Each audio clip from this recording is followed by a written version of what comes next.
She called me Dad the first time at the Thanksgiving table, and I remember thinking, well, maybe this is going to be okay after all.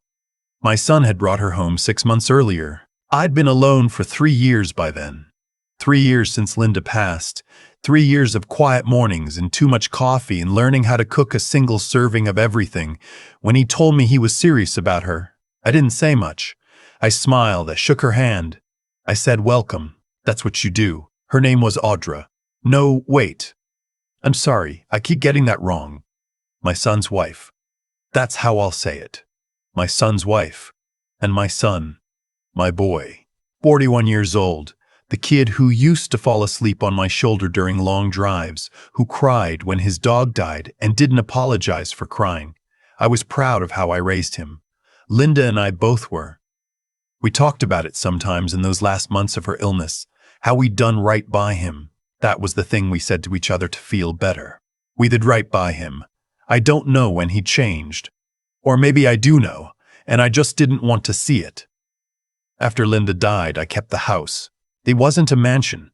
3 bedrooms in a quiet part of eastern Tennessee.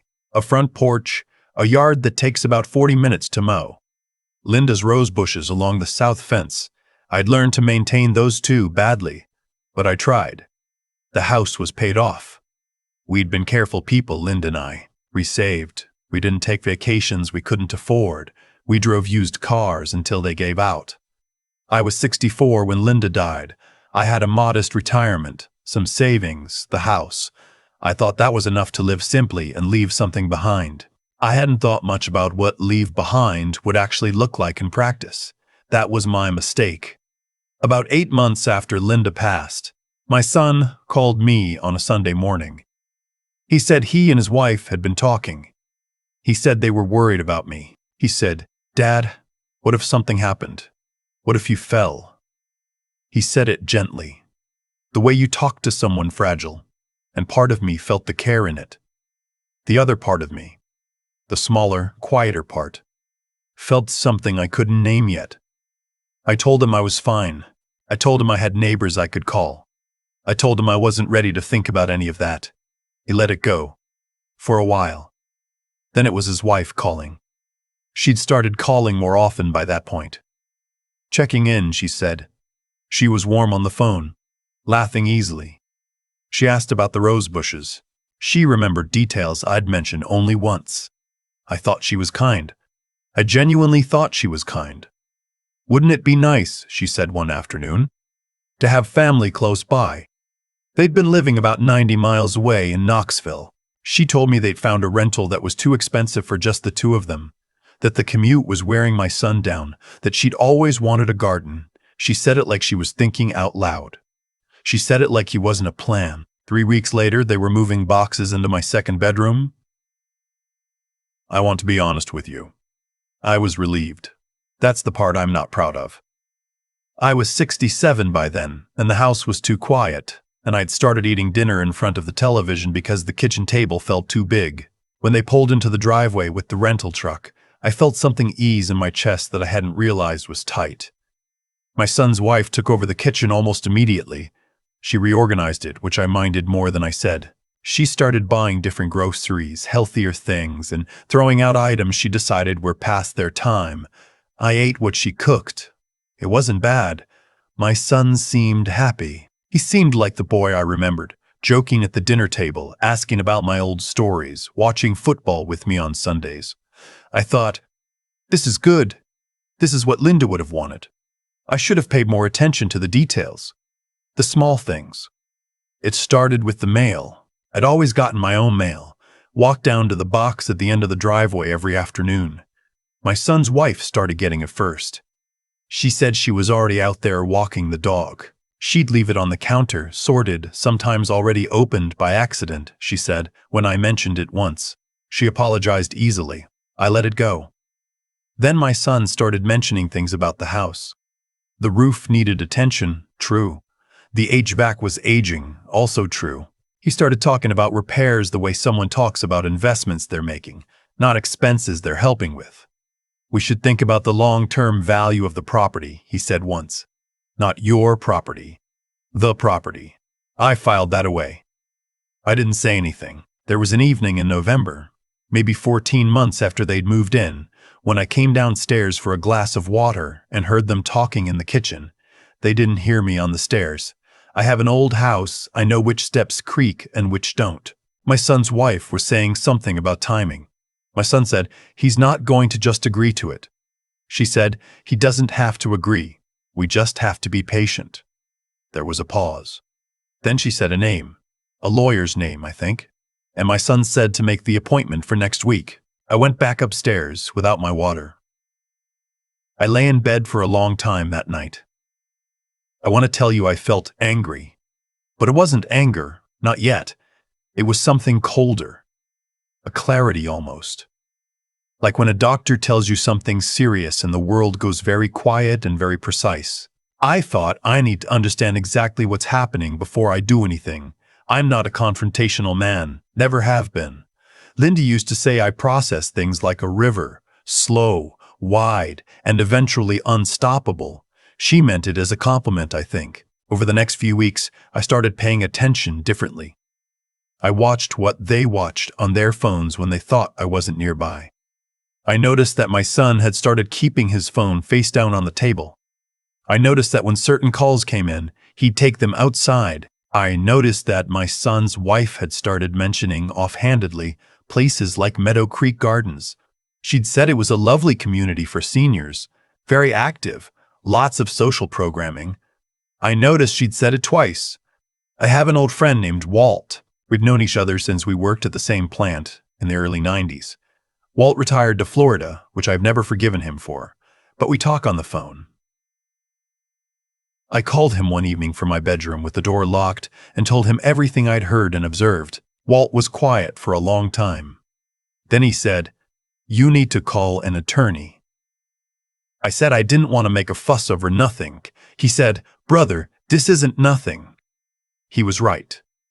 I called an estate attorney the next morning for my car, parked 2 miles from the house at a gas station. Her name was Miss Darrow, a sharp woman in her early 50s who spoke precisely and didn't waste words. I told her everything. She listened without interrupting. When I finished, she said, "Do you have a living trust?" I said I did not. She said, "Is your son on any of your financial accounts?" I said, "Not that I knew of." "Check," she said. "Check everything." That afternoon, I drove to the bank. I sat down with the manager I'd dealt with for years, a quiet man named Gerald. No, I'll just say the manager, and I asked him to show me every authorized user on every account I held with that bank. My son's name had been added to my primary checking account 4 months earlier. The manager showed me the authorization form. It had my signature on it. I stared at that signature for a long time. It was close, very close, but it wasn't right. I know my own handwriting. Linda used to say I signed my name like I was angry at the paper, all heavy and slanted. This signature was too neat, too cooperative. I kept my face still. I thanked the manager. I went back to Ms. Darrow's office. She explained things to me clearly. She explained what could happen if someone with account access also had access to the property. She explained how people get displaced from their own homes by degrees, gradually, through paperwork and patience, and the law's tendency to believe whoever holds the documents. She talked about living trusts and how they work, how property held in a trust cannot be claimed or transferred by heirs without explicit instruction from the trustee. She talked about what I could do and how quickly I could do it. I asked her how long the process would take. She said, "If we move quickly, we can have a trust document prepared, signed, and recorded within a few days. It can be done electronically now. Notarization can be done online, any hour." I looked at her. She looked back. I said, "Any hour?" "Any hour," she said. "We scheduled it for that Thursday." I told no one. I want to tell you about the dinner table that week, because this is the part that was hardest. My son poured me coffee every morning without being asked. He watched the game with me Tuesday night and laughed at the same moments he always laughed at. His wife made pot roast on Wednesday, and it was excellent, and she told me it was Linda's recipe, adapted slightly, and I didn't know how to feel about that. I sat across from them and watched their faces and thought, these are the people I trusted. This is what I gave my home to. And I thought about Linda. I thought about all those careful years, all those small economies, all those nights she and I sat at the same table and talked about building something that would last.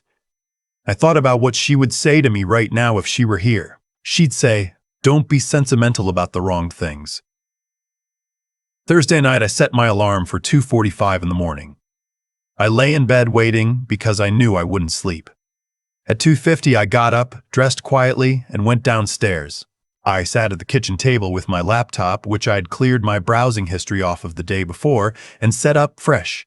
Miss Darrow had emailed me the documents. At 3007 in the morning, I signed a living trust that placed my home, my savings accounts, and my remaining property into a trust of which I was the sole trustee.